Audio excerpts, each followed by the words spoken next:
안녕하십니까, 알림이 황희두입니다. 지금 잼버리 논란이 아직도 꺼지지 않고 있습니다. 당시 긴급 투입된 전세버스 업체들이 행사 종료가 한 달이 다 되도록 임대료를 못 받고 있다는 건데요. 당시 숙소 이동에 투입된 전세버스만 1000여 대에 달한다고 합니다. 결국 이 돈이 지급이 안 돼서 거래처에 갚을 돈을 아직도 못 주고 있다. 그리고 15일이 월급날인데 월급이나 줄 수 있을지 모르겠다. 이렇게 난감해하는 반응이 나오고 있고요. 전세버스가 하루 평균 1100대 움직였는데 하루 임대료를 85만원으로 계산하면 못 받은 돈이 56억이나 된다고 합니다. 이런 와중에 한 달째 검토 중이란 말만 듣고 있다는 거죠. 전북도가 전세버스 임대료를 지급하면 추후 국토교통부가 정산한다고 하는데 이게 어떻게 처리되는지 계속 지켜보고 소식 전해드릴 예정이고요. 지금 국민의힘은 북한 욕을 하다 아예 똑같이 따라가는 것 같습니다. 여당 대표 입에서 사형이란 말이 나오는 게 말이 됩니까? 지금 뉴스 타파를 때리면서 사형에 처할 만큼의 국가 반역죄다 이런 말까지 나왔는데요. 선거 공작으로 이익 본 사람이 누구냐 라고 하는데 바로 본인들 아닙니까? 희대의 국기문란 타령하면서 자유민주주의 파괴 범죄란 얘기까지 국힘 원내대표가 하고 있는데 이 얘기 그대로 대통령과 주변인들한테 해야 되는 거 아니냐고요. 이러니 네이버 댓글에서조차 보도가 뭐라고 사형까지 거론하냐, 북한이냐, 기자라고도 부를 수 없는 최우민 같은 사람들 묻자는 거냐,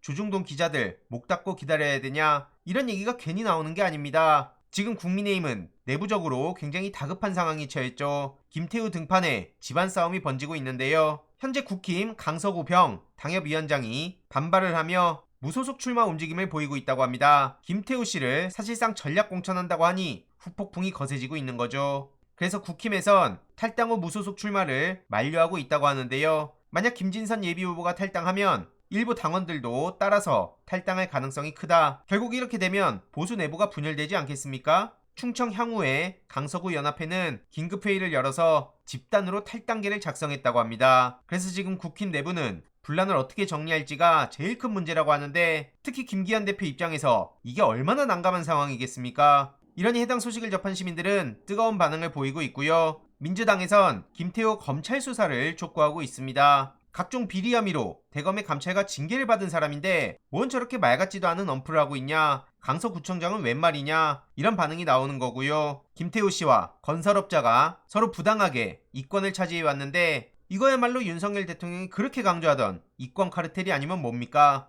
이에 이현주 씨도 만약에 김태우 공천을 주면 두 자릿수 차이로 질 수 있다고 본다, 이렇게 비판할 정도입니다. 하지만 국민의힘은 정신 못 차리고 김태우 유죄는 편향된 재판 결과다, 이런 주장을 하고 있는데요. 민주당에서 재판에 대해서 한마디라도 하면 사법부를 부정하네 뭐네 난리치던 사람들 다 어디 갔죠? 심지어 나경원 씨도 최근 다시 목소리를 내기 시작했는데 김태우는 공천하는 게 맞다, 놀고들 있습니다. 저러니까 김종인 전 위원장이 나경원 씨를 지나간 얼굴이라고 낮게 평가하는 거 아니겠습니까? 그러니까 나경원 씨는 오로지 국민만 보겠다 이런 얘기를 하고 있는데 퍽이나 국민만 보겠습니다. 아무튼 뻔뻔한 김태호 씨는 조국 전 장관, 이재명 대표를 계속 비난하고 있는데요. 어제 조국 전 장관은 용산을 향해 용산 전체주의라고 비판했습니다. 노무현 시민센터에서 최강욱 의원 사회로 신간 DK의 눈물 북콘서트가 열렸는데요. 여기서 용산 전체주의를 비판한 거죠. 공산 전체주의는 웬 말이냐 이겁니다. 지금 대통령은 특정한 시기에 생경한 단어를 자꾸 쓰는데 누가 주변에서 이런 걸 알려주는 것 같다. 이걸 통해 자기의 목표와 행동을 정당화하는 패턴인데 지금 검찰 수사권은 사유화돼 있다고도 비판했고요. 해병대 박정훈 대령